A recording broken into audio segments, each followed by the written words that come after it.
ఇప్పుడయ్యా లోక కళ్యాణము ఎక్కడయ్యా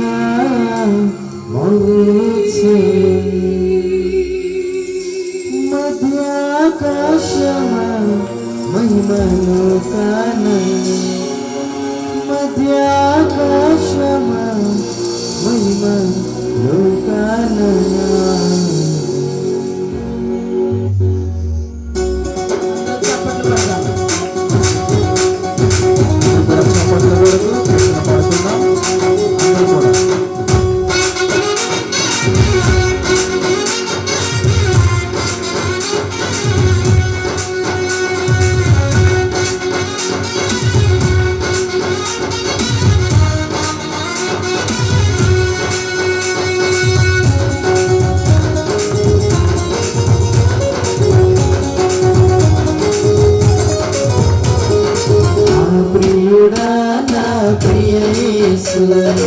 ఆవరుడా పెళ్లి కుమారుడా నా ప్రియుడా నా ప్రియ యేసు నావరుడా పెళ్లి కుమారుడా ఎక్కడయ్యా లోక కళ్యాణము ఎక్కడయ్యా మహోత్సవం ఎక్కడయ్యా లోక కళ్యాణము ఎక్కడయ్యా మహోత్సవం మధ్యాకాశమా మహిమలో కాలన మధ్యాకాశమా మహిమలో కాలన నా ప్రియుడా నా ప్రియ యేసు నావరుడా పెళ్లి కుమారుడా నా ప్రియుడా నా ప్రియ యేసు నావరుడా పెళ్లి కుమారుడా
ప్రియ యేసు నావరుడా పెళ్లి కుమారుడా నా ప్రియుడా నా ప్రియ యేసు నావరుడా పెళ్లి కుమారుడా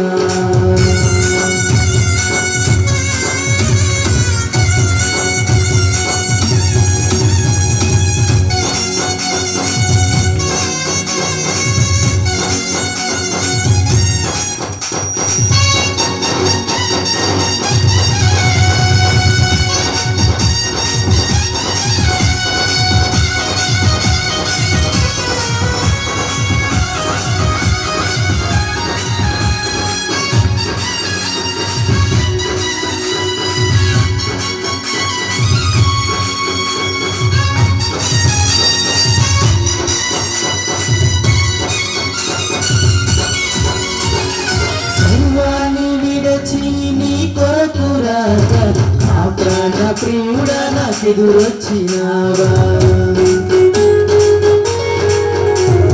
సంఘాన్ని విరచి నీ కొరకు రాగా నా ప్రాణ ప్రియుడా నాకెదురొచ్చినావా నే విరచిపోక నిన్ను హత్తుకుంటా నే విరచిపోక నిన్ను హత్తుకుంటా పరలోక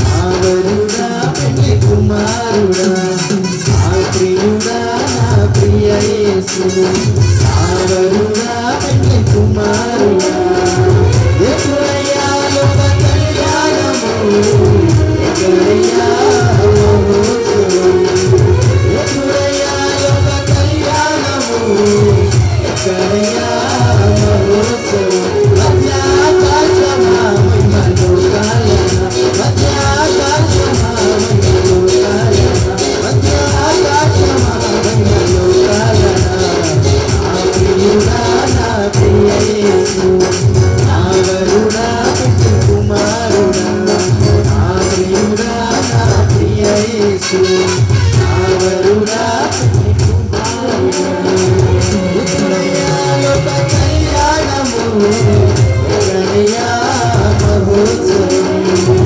ఎక్కడయ్యా లోక కళ్యాణము ఎక్కడయ్యా మహోత్సవం మధ్యాకాశమా మహిమలో కాలన మధ్యాకాశమా మహిమలో కాలన మధ్యాకాశమా మహిమలో కాలన మధ్యాకాశమా మహిమలో కాలన మధ్యాకాశమా మహిమలో కాలన మధ్యాకాశమా మహిమలో కాలన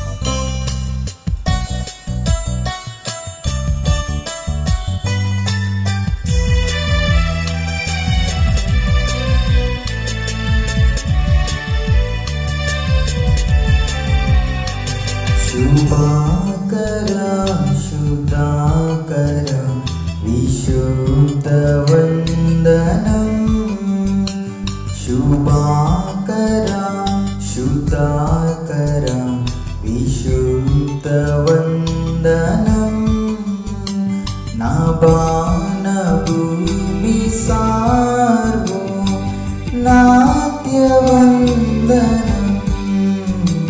నా బాణభూమి సార్వో నాట్యవందనం శుభాకర శుద్ధాకర విశుద్ధవందనం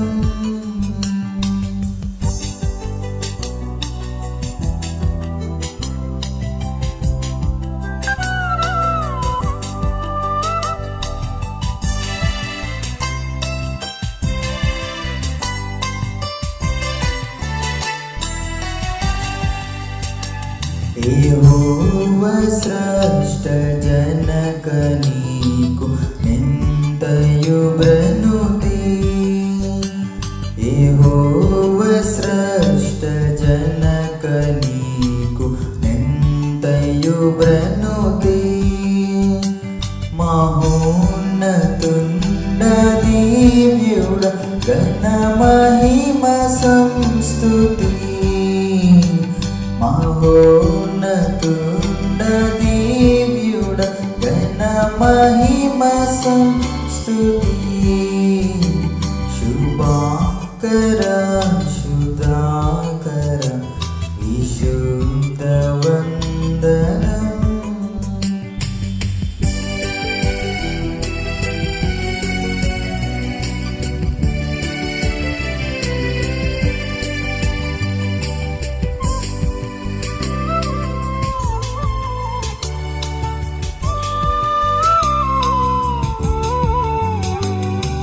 విమోచకా పిత్రాత్మజుండ విజయమంగళం విమోచకా పిత్రాత్మజుండ విజయమంగళం సమస్త సృష్టి సాధనాంబ సావ్యమంగళం సమస్త సృష్టి సాధనాంబ సావ్యమంగళం శుభాకర శుధాకర విశుద్ధవందనం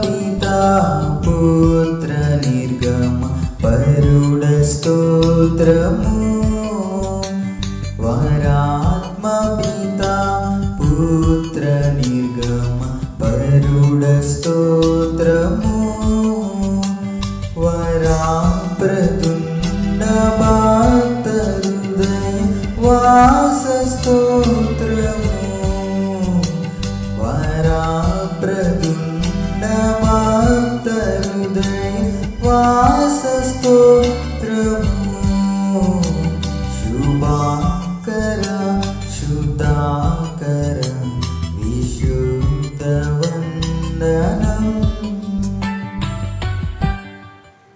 స్తుతి ప్రార్థన. ఓ దేవా తండ్రిగాను కుమారుడుగాను పరిశుద్ధాత్మగాను ప్రత్యక్షమైన తండ్రి, నీ ప్రత్యక్షమితమైన అనేక స్తోత్రములు. ఇప్పుడు నిన్ను ఆరాధించు కృపా సమయము దయచేసినందుకు వందనములు. దూతులో పరలోక పరిశుద్ధులు నిన్ను స్తుతించినప్పటికీ మా స్తుతులు కూడా కోరుకొంచడానికి అనేక స్తుతులు. నీవు కలిగేసిన సమస్త సృష్టిని బట్టి నీకు ఘనత కలుగుచున్నది. సృష్టిని బాటు మనకు నమస్కరించుచున్నాము. ఆరాధన పడినానికి కీర్తికినట్లు ఇక్కడ శ్రమను దీవించుమని ప్రభు ద్వారా వేడుకొనుచున్నాము. ఆమేన్. ప్రియులారా, ప్రభునందు ప్రియులారా, మన మధ్య పరిశుద్ధ దేవుని సన్నిధికి వచ్చినప్పుడు పూర్తిగా సర్వాదంలో ప్రవేశింపకపోవడము, మన పాప స్థితిని ఒప్పుకొని క్షమాపణ పొందడం మనకి ఎంతో మేలు. మనము పాపము లేని వారమని చెప్పుకునేలా మనలో సత్యం ఉండదు. మన పాపము మనం ఒప్పుకునేలా ఆయన నమ్మదవాణి బంధువు కనుక ఆయన మన పాపములు క్షమించి సమస్త దుర్నతములను పవిత్రులుగా చేయను. మనము పాపము చేయలేదని చెప్పుకునేలా ఆయనను అబద్ధంగా చేవారు మోదము. ఆయన వాక్యములో ఉండదు. తన క్రమలకు ప్రహారం పొందినవాడు, తన పాపములకు ప్రాయశ్చిత్త పొందినవాడు ధన్యుడు. యెహోవా చేత నిర్దోషించబడినవాడు, ఆత్మలో గొప్పం లేనివాడు ధన్యుడు. ఆమేన్. మన పాపములు కొంతమంది అంతా కలిసినప్పుడు పరిశుద్ధుడు అయిన ఓ దేవా, మేము మా జన్మ బట్టి నైజం బట్టి పాపులమైన, తలుపులను బట్టి చూపును బట్టి పాపులమైన, వెంటను బట్టి మాటను బట్టి పాపులమైన, ప్రవర్తన బట్టి క్రియలను బట్టి పాపులమైన, నీ కృపను పొందుటకు మేము అయోగ్యులము. మమ్మును క్షమించమని నీ కుమారుని ప్రముఖముగా వేడుకొనుచున్నాము. ఆమేన్. ప్రియులారా, తన అప్రమత్తమైన భ్రమను బట్టి విశ్వాసమైన పాపమును క్షమించుచున్నాడు, శిక్షించుకు ఇష్టపడు, మన పాపను జ్ఞాపకము చేసుకున్నాడు. అత్యంతము స్తుతించదుము. తండ్రి, నీవు పరిశుద్ధుడవై ఇన్నందున పాపులను ఆశ్రయించుకోవలసినది కానీ అట్లు చేయక చేరదీసి క్షమించున్నావు గనుక నీకనేక వందనములు. ఆమేన్. అందరూ విశ్వాసపడని చెప్పని, దేవుడు ఆద్యంతము లేని దేవుడని నేను నమ్ముచున్నాను. ఆయన ప్రేమ, న్యాయము, పరిశుద్ధత, శక్తి, జ్ఞానము, జీవము, స్వతంత్రత, స్వాపకత్వము ఈ మొదలైన శుభలక్షణములతో నిత్యము మహా తేజోమయముగా ప్రకాశించుచున్నాడని నమ్ముచున్నాను.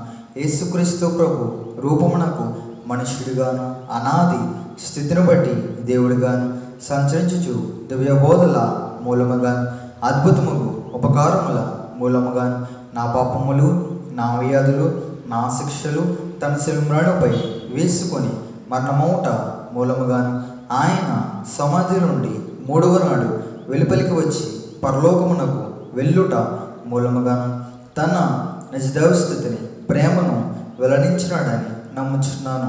ఇప్పుడు అంద నిమిత్తమై విజ్ఞాపన ప్రార్థన చేయుచున్నాడనియు ఆయన రెండవ మారు సంగమును కొనుపోవుటకు మేఘాసీనుడై వచ్చిననియు మిగిలిన వారికి ఏరేండ్ల శ్రమ కలుగుననియు, తర్వాత క్రీస్తునకును జరు యుద్ధములో అంత్యక్రీస్తు అబద్ధ ప్రవక్త నరకములు వేయబడదనియు, సాతాను పాతాళంలో 1000 ఏండ్లు బంధింపబడిననియు, ఆ తర్వాత ప్రభువు భూమి మీద 1000 ఏండ్లు పరిపాలన చేయననియు, తర్వాత ఆయన సజీవులకును మృతులకును తీర్పు తీర్చుననియు నమ్ముచున్నాను. క్రీస్తు ప్రభు పాతాళములోని సాతానును విడిపింపగా అతడు భూమి మీదకు వచ్చి గోగు మాగోగు అనే పేర్లు గల సైన్యములను ఏర్పరచుకుననియు, అతడు దేవునితో యుద్ధము చేసి ఓడిపోవుననియు, క్రీస్తు అతనిని నరకములో పడవేయననియు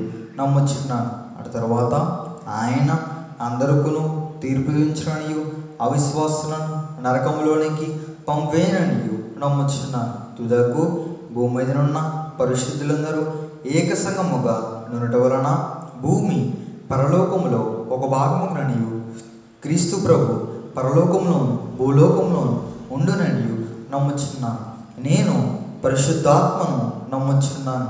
ఈయన తండ్రితోనూ కుమారునితోనూ ఏకదేవుడిగానే యుండి పనిచేర్చుననియు, ఈయన ఆవేశంలోనే దైవ గ్రంథము వ్రాతలోనికి వచ్చినదనియు, ఈయన వెలుగుంపును బట్టి ఆ గ్రంథము అర్థమగుననియు, తండ్రి ఉద్దేశించిన రక్షణ అనగా కుమారుడు తన అమూల్యమైన రక్తము వలన గడించిపెట్టిన రక్షణ పరిశుద్ధాత్మయే విశ్వాసికి అందించననియు నమ్ముచున్నాను. తండ్రి కుమారులతో పాటు ఈయన కూడా సమానముగా ఆరాధన నొందదగు దేవుడనియు నమ్ముచున్నాను. పరిశుద్ధుల సహవాసమును పునరుద్ధానమును నిత్య జీవమును గలవని నమ్ముచున్నాను. ఆమేన్. మహిమ కలుగును గాక. రాకడ దీవెనలు, రాకడ పండుగ ఆశీర్వాదములు తండ్రి మనందరి మీద కుమ్మరింపచేయును గాక. ఆమేన్. పరిశుద్ధ గ్రంథములోని వాక్యమును చదువుకుందాం.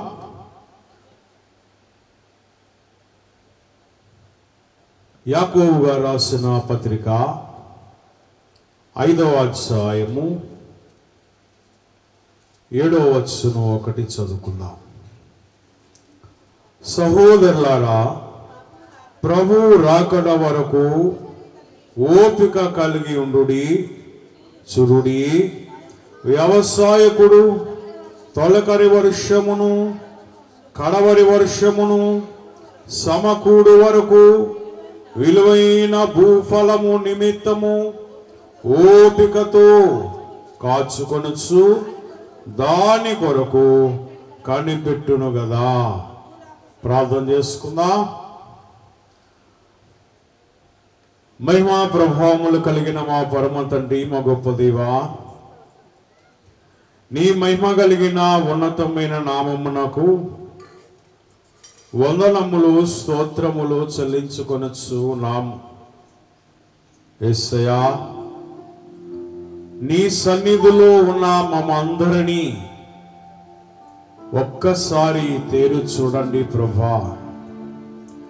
మేము నీ యందు విశ్వాసము కలిగి నీ పాదముల యొద్దకు వచ్చి ఉండగా, నాయనా మమ్మందరినీ నీవే దీవించమని, నీవు కలిగి ఉన్నటువంటి ఆ మనస్సును మేము కూడా కలిగి ఉండులాగున, నీవు కలిగినటువంటి మార్గమును మేము కూడా సత్య మార్గములో ప్రయాణము చేయలాగున మమ్మందరినీ మీరే దీవించమని తండ్రి నీ పాదముల పట్టు అడుగుతున్నాం. నాయనా, ఈ సమయమున నీ సన్నిధిలో రెండవ రాకడ పండుగను మేము జరుపుకొనుచుండగా నీవే మమ్మందరినీ దీవించమని, నాయనా నీవు వస్తానన్నావు గనుక వాగ్దానము చేయబడినవాడు నమ్మదగిన వాడని మేము నమ్ముచూ ఉన్నాము గనుక ప్రభా, నీవే వచ్చినప్పుడు ముందుగా మేము నాయనా ఈ పండుగను ఆచరించుకొనుచుండగా మీరే మమ్మందరినీ దీవించమని, నువ్వు వచ్చు సమయానికి మమ్మందరినీ సిద్ధము చేయమని త్వరగా వచ్చుచున్న యేసు నామమున వేడుకొనుచున్నాము తండ్రి, ఆమేన్. రాకడ సమయంలో కడబోర శబ్దముతో యేసుని చేరుకొని విశ్వాసము నీకుందా? రాకడ సమయంలో కడబోర శబ్దముతో యేసుని చేరుకొని విశ్వాసము నీకుందా? రావయ్యా యేసయ్యా, రావయ్యా, రావయ్యా యేసునాథా, వేగమే రావయ్యా, రావయ్యా యేసయ్యా, వేగ రావయ్యా, రావయ్యా యేసునాథా, వేగమే రావయ్యా. రాకడ సమయంలో కడబోర శబ్దముతో యేసుని చేరుకొని విశ్వాసము దినమంతా దేవుని సన్నిధిలో వాక్యము కొరకు ఆకలి నీకుందా? దినమంతా దేవుని సన్నిధిలో వాక్యము కొరకు ఆకలి నీకుందా? ఎల్లా వేళలలో స్తుతియాగం ఎల్లా వేళలలో స్తుతియాగము నీకుందా? రావయ్యా యేసయ్యా, వేగమే రావయ్యా, రావయ్యా యేసునాథా, రావయ్యా యేసయ్యా, వేగమే రావయ్యా. రావయ్యా యేసునాథా. సమయంలో కడబోర శబ్దముతో యేసుని చేరుకొని విశ్వాసము నీకుందా? యేసుని చేరుకొని విశ్వాసము నీకుందా?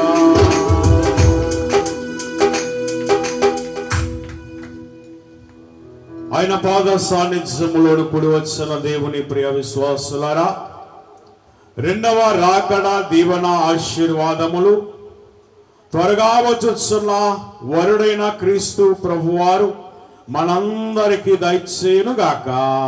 ఆమేన్. కూర్చుందా? పరిశుద్ధ గ్రంథములో మనం గమనించినట్లయితే పాత నిబంధన గ్రంథములోని మొదటి రాకడ ఆయన వస్తాను అని సెలవిచ్చి ఉన్నారు గనుక ప్రభు 2024 సంవత్సరములు మన మీద నుండి దాటి 25వ సంవత్సరములో మరలా ఈ రాకడ పండుగను మనము జరిగించుకుంటున్నాం. దేవుని స్తోత్ర.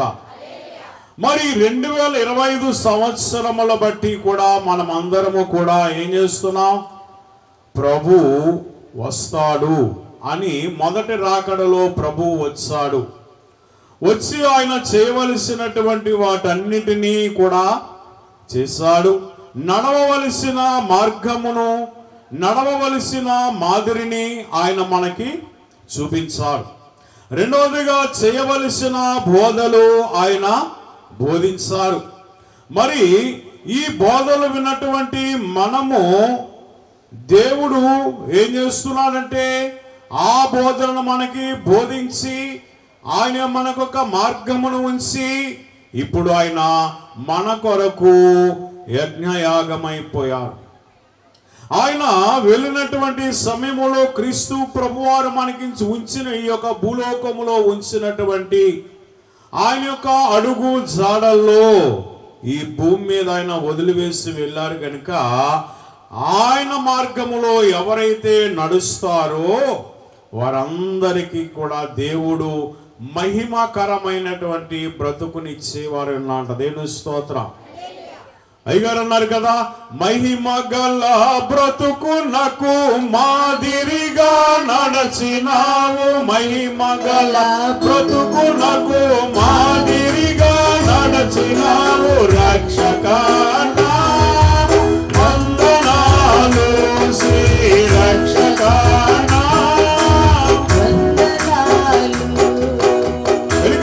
మహిమ గల బ్రతుకునకు ఆయన మాదిరిగా నడిచి ఉన్నాడు గనుక మనకు ఒక మాదిరిని ఉంచి వెళ్ళాడు గనుక ఈ మాదిరి ప్రకారము, మాదిరి అనక ఎగ్జాంపుల్ అనుకోవచ్చు మీరు ఏమా.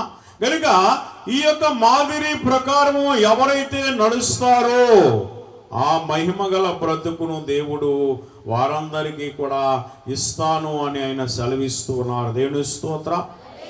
కనుక ఇక్కడ మనం గమనించినట్లయితే అపొస్తలుల కార్యములు 1వ అధ్యాయము 9వ వచనములో మనం గమనించినట్లయితే ప్రభు అక్కడ ఒక మాటను మనకి సెలవిచ్చుచు ఉన్నారు. ఈ మాటలు చెప్పి వారు చూచుచుండగా ఆయన ఆరోహణమాయను. అంటే ఈ బ్రతుకును మనకి నేర్పించి, బ్రతుకును మనకు ఉంచి ఆయన ఎక్కడికి వెళ్ళాడు? ఆరోహణమై పరలోకానికి ఆయన వెళ్ళినట్లుగా మనం చూస్తున్నాం. అయితే ఆయన ఆరోహణమై వెళ్ళుచున్నటువంటి సమయములో అక్కడ ఉన్నటువంటి వారందరూ చూచుచుండగా ప్రభువు ఆరోహణమయ్యాడు. అయితే వారి కన్నులకు కనబడకుండా ఒక మేఘము ఆయనను కొనిపోయెను. దేవుని స్తోత్రం. ఆయన వెళ్ళేటప్పుడు ఏం తీసుకొని వెళ్ళింది ఆయన్ని? ఆయన వాహనం ఏమిటంటే మేఘము. మేఘము ఆయనను తీసుకొని వెళ్ళింది.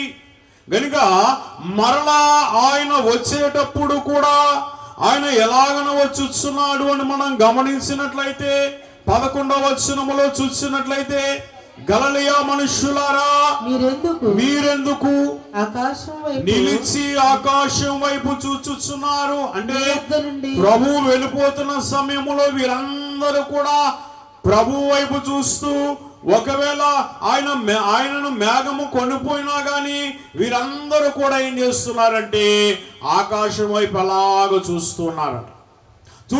కనుక ఈ 14వ వచనంలో ఏమంటున్నారంటే, మేమేమి చేయవాలన్నప్పుడు అందుకు అతడు ఎవరిని బాధ పెట్టకయు ఎవరి మీద అపనంద వేయకయు మీ జీవితములతో తృప్తి పొందుడని వారితో చెప్పాను.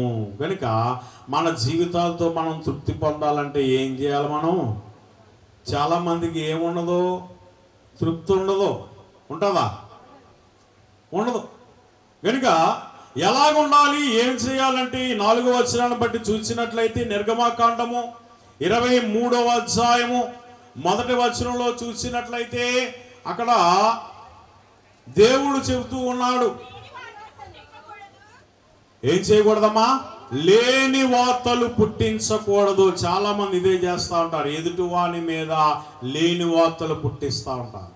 రెండవది, అన్యాయపు సాక్ష్యము పలుకుటకై దుష్టునితో నీవు కలియకూడదు.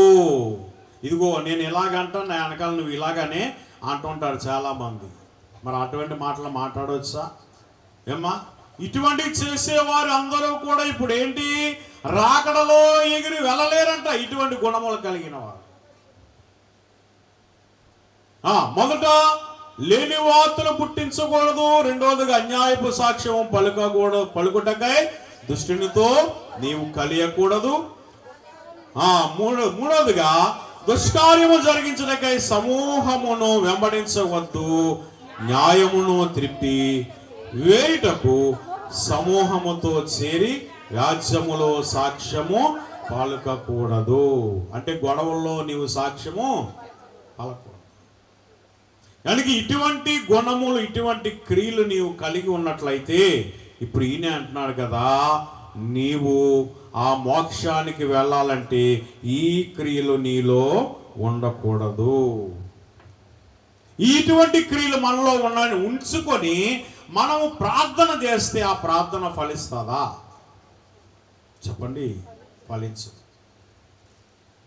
నువ్వు ప్రార్థన చేసేటప్పుడు నీ క్రియలన్నీ, నీవు చేసిన పాపములన్నీ దేవుణ్ణి జ్ఞాపకం చేస్తూ ఉంటావు. మొదట నీవు వాటిని ఒప్పుకుంటేనే కానీ నీకు దేవుడిచ్చేటువంటి ప్రార్థన, విరిగి నలిగిన హృదయముతో నువ్వు ప్రార్థన చేయలేవట. అటువంటి ప్రార్థనే దేవునికి కావాల్సింది. అయ్యగారు అన్నారు కదా, ప్రసవ వేదన ప్రార్థన చేయు వాలి మోదాన్ని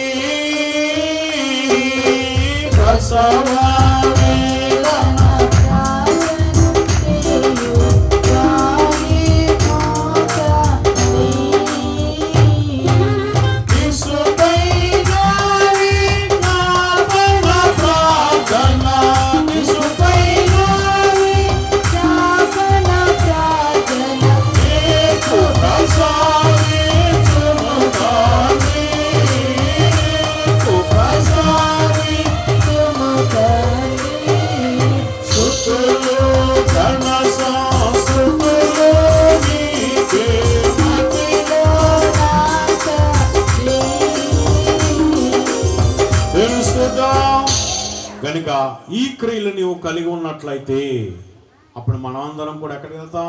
మోక్షానికి అనగా పరలోకానికి వెళ్ళేటువంటి భాగ్యాన్ని మనము సంపాదించుకోగలం. మరి ఇవన్నీ కలిగి ఇప్పుడు మనం ఏం చేయాలంటే యేసు రాకడ కొరకు ఎదురు చూడాలి. ఇవన్నీ కలిగి ఏం చేయాలా? ఆయన రాకడ కొరకు ఎదురు చూసేవారిగా ఉండాలంట. మరి యేసు ప్రభు వారు పరలోకానికి ఆరోహణమై వెళ్ళిపోయాడు. ఆయన ఎందుకు వెళ్ళాడు అంటే మనకి స్థలము సిద్ధపరచడానికి వెళ్ళి ఉన్నాను అని చెప్పి యోహాను సువార్త 14వ అధ్యాయం 2వ వచనములో ఆయన సెలవిస్తూ ఉన్నాడు. ఏమంటున్నాడంటే, నా తండ్రి ఇంట అనేక నివాసములు కలవు, లేని ఎల్లా మీతో చెప్పుదును, మీకు స్థలము సిద్ధపరచ వెళ్ళుచున్నాను. అంటే ఎందుకు వెళ్ళాడైనా? మనకి స్థలము సిద్ధపరచరు. మనకి ఇక్కడ స్థలాలు ఉన్నాయి, పొలాలు ఉన్నాయి, గృహాలు ఉన్నాయి. మరి ఇంకా ఆ స్థలం ఎందుకు చెప్పండి అమ్మా? ఇక్కడ మన బోర్లు ఉన్నాయి కదా, ఉన్నాయా లేవా? మనకి ఎన్నో స్థలాలు ఉన్నాయి. రెండవది పొలాలు ఉన్నాయి. మూడవది గృహాలు ఉన్నాయి. మరి ఇవన్నీ వదిలేసి మళ్ళీ అక్కడ గృహం ఎందుకు? మనకి అక్కడ స్థలం ఎందుకు? ఇవన్నీ కూడా ఏంటి? ప్రసంగి అంటున్నాడు కదా, ఇగో సూర్యుడి క్రింద ఉన్నవన్నీ కూడా వ్యర్థము, వ్యర్థము, వ్యర్థము. మరి ఇవన్నీ ఉన్నాయనుకుంటున్నాం, మంచిదే. మరి ఇవన్నీ కూడా మనము మనతో పాటు దేవుని దగ్గరికి వెళ్ళేటప్పుడు మనం తీసుకొని వెళ్ళిపోతామా? చెప్పండమ్మా, మాట్లాడతలేదు. వెళ్ళమా? మరి ఎందుకు మనకి యాత్రత? చెప్పండమ్మా. మనం వెళ్ళాం, కానీ మనకి భూలోకంలో ఎంతో ఆతృత అన్నమాట. ఒక్క మొక్క మన వైపు వచ్చిందంటే ఆ మొక్క తీసి అక్కడ అటువైపు వేసి వరకు ఆడితో గొడవే. ఏమ్మా, గొడవ కాదా? గొడవే. కనుక పల్లెటూరులో చూస్తుంటాం అన్నమాట. అటువంటి గొడవలు వచ్చినప్పుడు ఎవరి మీద ఎట్టి తిడతారు? కుక్క మీద, కోడి మీద, జడి మీద ఎట్టి తిడతారు. డైరెక్ట్గా తిట్టలేక చేయొచ్చు అలాగా. అందుకని మనం ఇవేమీ తీసుకొని వెళ్ళాం కనుక మరి మనం తీసుకొని పోయేది ఏమిటి అని మనం గమనించినట్లయితే ప్రకటన గ్రంథము 14వ అధ్యాయము 13వ వచనములో చూసినట్లయితే, అంతటా ఇప్పటి నుండి ప్రభువునందు మృతి పొందు మృతులు ధన్యులని వ్రాయము, పరలోకముండి ఒక స్వరము చెప్పగా వింటిని. ఇప్పుడు యోహాను గారికి ఒక స్వరము వినబడుతున్నది. ఏమని పడుతుందమ్మా? ఒక స్వరము. ఏంటి? ఏమని వినబడుతుంది? చదవండి అక్కడ. ఇప్పటి నుండి ప్రభువునందు మృతి పొందు మృతులు ధన్యులని వ్రాయమని పరలోకముండి ఒక స్వరము చెప్పగా వింటిని. నిజమే, వారు తమ ప్రయాసలు మాని విశ్రాంతి పొందుదురు. అంటే ఇక్కడ ఉన్నంత వరకు కూడా మనకి ఏమి లేదు, విశ్రాంతి లేదు. ఎంత ఈ లోకం ఉన్నంత వరకు ప్రయాస లేదు, విశ్రాంతి లేదు. ఎంతసేపు విశ్రాంతి తీసుకుంటామంటే కొంతమంది విశ్రాంతి అనేది లేకుండా కష్టపడుతుంటారు. నిజ విశ్రాంతి ఎక్కడంటే అక్కడే ఉన్నదంట, ఆ యొక్క ఆనంద లోకములో నిజ విశ్రాంతి. మంచిదే. మరి లోకములోనికి మనం వెళుతున్నాం, మంచిదే. మరి మనం కూడా తీసుకొని వెళ్ళిపోయేమిటి? ఆ కింద రాయబడం చూడండి. వారి క్రియలు వారి వెంట పోవునని ఏం చెప్తున్నారమ్మా? ఆత్మ చెప్పుచున్నారు. ఏం పట్టుకుపోతామంట? ఇక్కడ ఉన్న స్థలాలు కానీ, ఇక్కడ ఉన్న పొలాలు కానీ, ఇక్కడ ఉన్న ఇల్లు కానీ, ఇక్కడ ఉన్న బిడ్డలు కానీ ఏమైనా తీసుకెళ్తామా? ఏమీ తీసుకెళ్ళమాట. వారి క్రియలు వారి వెంట పోవును. అంటే ఇందాక మనం చెప్పుకున్నాం కదా, యోహాను గారు ఎలాగనైతే చెప్పినారో ఆ మార్గములో నీవు నడిచినట్లయితే ఆ క్రియలే నీతో పాటు తీసుకొని వెళ్ళేవి, ఇవేమి నీతో రావట. ఇక్కడ ఉన్నంత వరకే నా బిడ్డలు, నా తండ్రి, నా తల్లి అనేది. అక్కడికి వెళ్ళిపోతే ఏమీ లేదు. ఎలుగుదేని విశ్వాసులారా, ఇక్కడ ఉన్నంత వరకు ప్రయాసే. ఆ ప్రయాస ఎప్పుడైతే నీవు తీసివేసుకుంటావో అప్పుడు నువ్వు దేవుని వైపు చూడగలవు. అంటే నీవు ఎవరి వలన ఆతృత కలిగి ఉండాలంటే జక్కయ్య వలె దేవుని వైపు చూడాలనే ఆతృత ఉండాలంట. లోకము వైపు ఆతృత ఉండకూడదు. జక్కయ్య ఆతృత ఏంటి? నేను ప్రభువును చూడాలనే ఆతృత. మరి మనకి ఆతృత ఉంది. నాకు ఉద్యోగం రాలేదు, నాకు పెళ్ళి అవ్వలేదు, ఏమా నాకు గృహం లేదు, నాకు ఇవి ఒకదాని తర్వాత ఒకటి, ఇది లేదు అది లేదు అని ఎంతసేపు ఇలాగా అంటుంటాం. కానీ ఏది లేకపోయినా దేవుని ఎడల ఆతృత ఉంటేనంట ఇక్కడ నీవు ఒకవేళ కష్టపడినా లాజరు వలె అక్కడ సుఖపడతావంట. ఇక్కడ కష్టపడినా అక్కడేముంది? సుఖం ఉంది. మరి ధనవంతుడికైతే ఇక్కడ అంతా సుఖం ఉంది, అక్కడేమో యాతన పడుతున్నాడు. మరి మనం ఏం చేస్తున్నాం ఇప్పుడు చెప్పండి? ఏమా యాతన పడేవారు ఉన్నామా? అటువంటి స్థితిని మనం పోగొట్టుకొని ఇప్పుడు దేవుడు నిర్ణయించిన స్థలములోనికి మనం వెళ్ళాలంట. 3వ వచనం, 14వ అధ్యాయం 3వ వచనం. నేను వెళ్ళి మీకు స్థలము సిద్ధపరచిన ఎడల నేనుండు స్థలములో మీరు ఉండులాగున మరలా వచ్చి నా యొద్ద ఉండుటకు నేను మిమ్మును తీసుకొని పోదును. మరలా ఆయన వస్తానన్నాడు. రాలా? వస్తానన్న యేసు రాజు రాకమానునా, తెస్తానన్న బహుమానం తేకమానునా.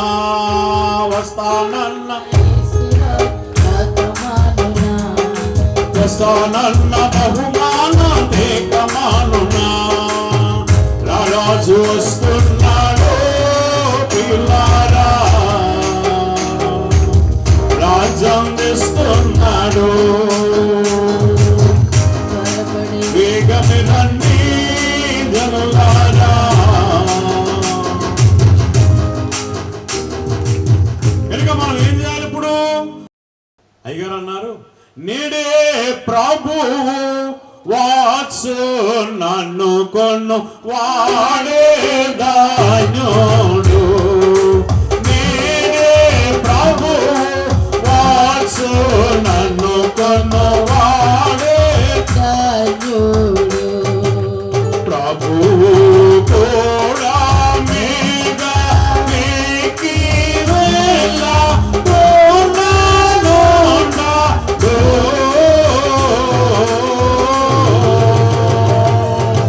యేసు ప్రభువు వాచుచున్న వినిగో వినరాని. పూర్వదోషకారులు చాటి బ్రతికిన గోపాలుడై వాచున్నాండి.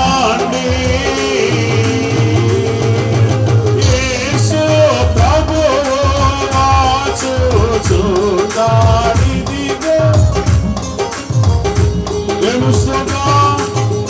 కనుక ఆయన రెండవ రాకడను గూర్చి మరలా వస్తానన్న ప్రభు వైపు మనము ఎలా ఉండాలంట?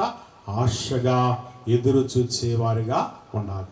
అదే అసలైన పండగ అన్నారు. అదే అసలైన పండగ. ఏంటి పండగ అంటే? మనం అక్కడికి ఎదురు చూస్తూ అక్కడికి ఎగిరి వెళ్ళడమే అసలైన పండగ. మరి ఈ పండగ చేసే వారు ఎక్కడ ఉండాలి? ఈ పెండ్లి కుమార్తె ఎలాగన సిద్ధపడాలంటే పెండ్లి కుమార్తె ఎక్కడి నుండి వస్తుంది అంటే గదిలో నుండి బయలుదేరుతుందట. ఎక్కడుందమ్మా? గదిలో. ఏ గది? వంట కదా అమ్మా? ఏమి అంతసేపు వంటగదిలో ఉంటారు కదా. మేము వంటగది అనుకుంటున్నాం. ఏ గది అమ్మా? సన్నిధి గది. పెళ్లి కుమార్తె ఏమో సన్నిధి గదిలో ఉంటుందట.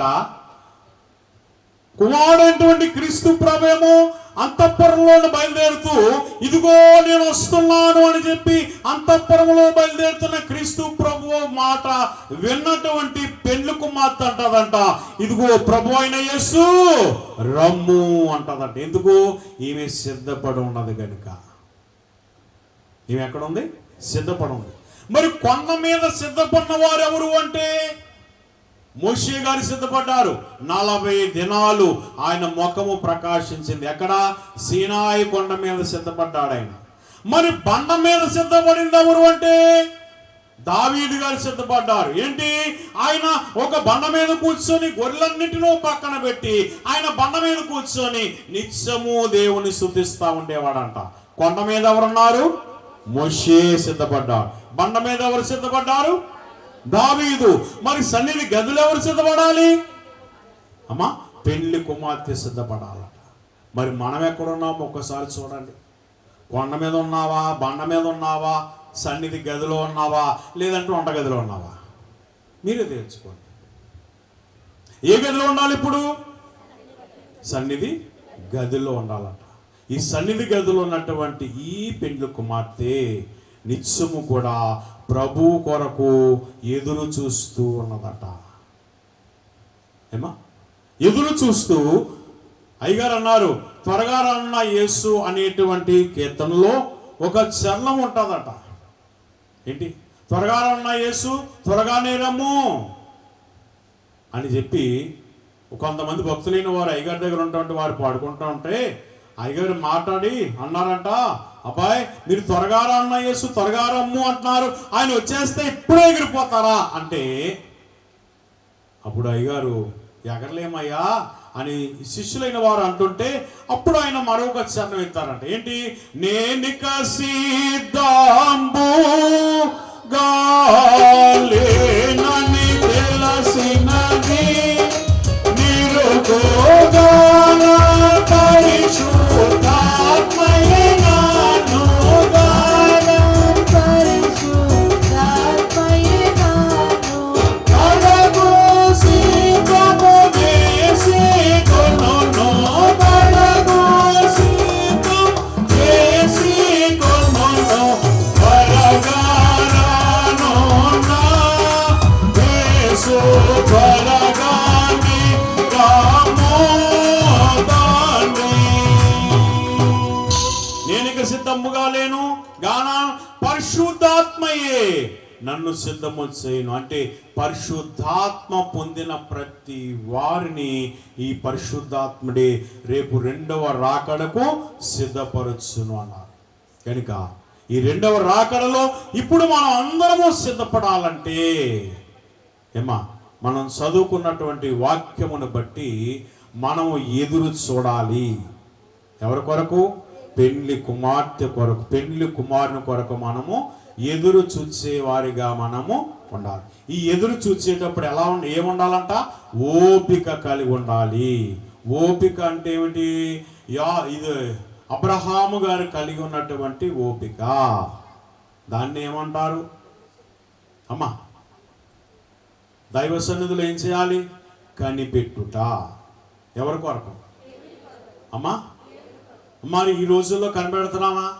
ఎవరన్నా చూడండి, అమ్మా నేను వస్తాను నువ్వు అక్కడే ఉండన్నారు అనుకో, ఇది వరకు 1 గంట 2 గంటలు అలా కనిపెట్టేవారు, కనిపెట్టి చూసేవారు. అప్పుడు ఏం లేవు, ఈ లేవు కనుక ఎంతకాలం అని కనిపెట్టేవారు. ఇప్పుడు ఉన్నాయి కనుక 1 పావుగంట చూస్తున్నారు, తర్వాత టకటక నొక్కేసి వస్తున్నావా వెళ్ళిపోమంటావా అంటే ఏం లేదు. ఇప్పుడు నిరీక్షణ అనేది లేదు. దేవుని కొరకు ఓపికతో నిరీక్షణ కలిగి ఉండాలి. ఆ నిరీక్షణ కలిగి ఉన్నప్పుడే ఆయన రాకడలో మనము ఎత్తపడగలము. చూడండి, రైతు తొలకరి వర్షము కొరకు, కడవరి వర్షము కొరకు ఎలాగనైతే ఆయన ఓపికతో కాచుకొని చూస్తున్నాడో అప్పుడు ఆ ఓపిక ఆయనకి ఏమిస్తుందంటే ఫలమునిచ్చును. ఏ ఫలం అది? పంట ఫలాన్ని ఇస్తుందట. ఆ ఫలం చూడగానే ఈ 6 నెలలు కష్టపడిన కష్టం అంతా రైతు ఏం చేస్తాడంట? మర్చిపోతాడు. 6 నెలలు కష్టపడితేనే కానీ పంట చేతికి రాదు. అలాగే నీవు కూడా ఓపికతో దేవుని సన్నిధిలో కనిపెట్టాలి. ఎలాగ? ఎప్పుడు వరకు? ఆయన వచ్చే వరకు కనిపెట్టాలట. ఆయన వచ్చే వరకు కనిపెట్టాలి. అలాగని ఎవరైతే కనిపెడతారో వారి దేవుని రాకడలో ఎగిరి వెళ్ళగలిగే ధన్యతను మనం సంపాదించుకుంటామట. అట్టి ధన్యత, ఆశీర్వాదము ఈ రెండవ రాకడలో ఎత్తబడగలిగే భాగ్యము తండ్రి మనందరికి దయచేయునుగాక. ఆమేన్. వారు మోకరించని ముగింపు ప్రార్థన చేసుకుందాం. సకల యుగములలో అక్షుడను అదృశ్యుడను రాజునైన మా పావన పరలోకపు తండ్రి, మా గొప్ప దేవా, నీ మహిమ కలిగిన ఉన్నతమైన నామమునకు వందనములు స్తోత్రములు చెల్లించుకొనుచు ఉన్నాము. నాయనా, నీ సన్నిధిలోనికి మమ్మందరినీ నీవే ఆకర్షించిన తండ్రి, నీకే స్తోత్రాలు. అలాగనే రేపు రెండవ రాకడకు నీవు మమ్మందరినీ ఆకర్షించండి ప్రభా.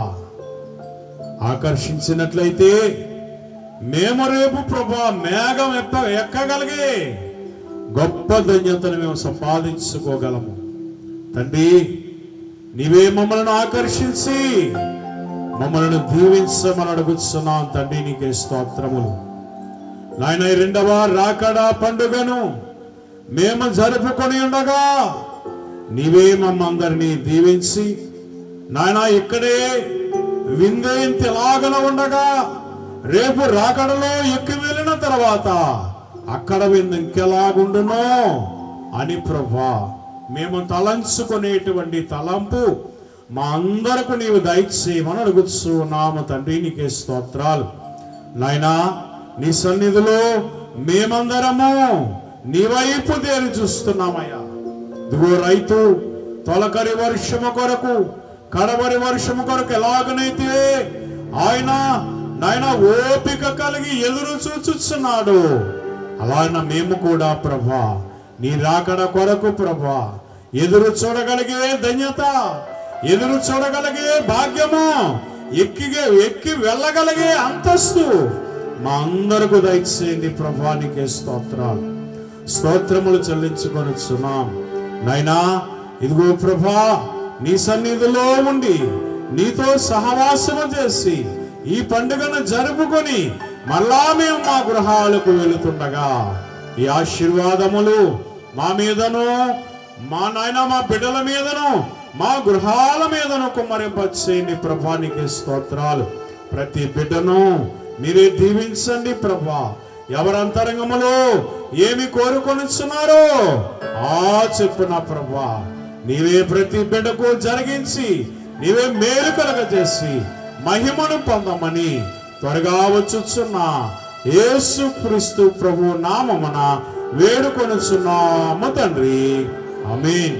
పరలోకమందున్న మా తండ్రి, నీ నామం పరిశుద్ధపరచబడునుగాక, నీ రాజ్యం వచ్చునుగాక, నీ చిత్తం పరలోకమందు నెరవేర్చుట భూమి మీద నెరవేరునుగాక. మానవుల ఆహారమును మాకు దయచేయము.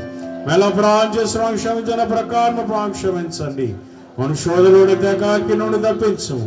రాజ్యము శక్తి మహిమ నిరంతరము నీవే నా తండ్రి. ఆమేన్. రవేశ్వరత్వమునకు జయం, అపవాది క్రియలకు లయం. రవేశ్వరత్వమునకు జయం, అపవాది క్రియలకు లయం. రవేశ్వరత్వమునకు సంపూర్ణ విజయం, అపవాది క్రియలకు అనంతకాల నాశనం. హల్లెలూయా, హల్లెలూయా, హల్లెలూయా. స్తోత్రము, స్తోత్రము, స్తోత్రము. ఆమేన్, ఆమేన్, ఆమేన్. ఆశీర్వదించి నిన్ను కాపాడును గాక. యెహోవా నీపై తన సన్నిధి కాంతి ఉదయింపజేసి నిన్ను కరుణించును గాక. యెహోవా నీ మీద తన సన్నిధి కాంతి ఉదయింపజేసి నీకు సమాధానము కలుగచేయును గాక. మన ప్రభువైన యేసుక్రీస్తు కృపయు, తండ్రైన దేవుని ప్రేమయు, పరిశుద్ధాత్మక సహవాసమును, నీతిమంతుని ఆశీర్వాదములు చేసిన సర్వాంశములకును, జరుపుకుని ఉన్న రాకడ పండుగకును, ఇక జరగబోయే రాకడ పండుగలకును ఆయన కృపతోడే నడిపించును గాక.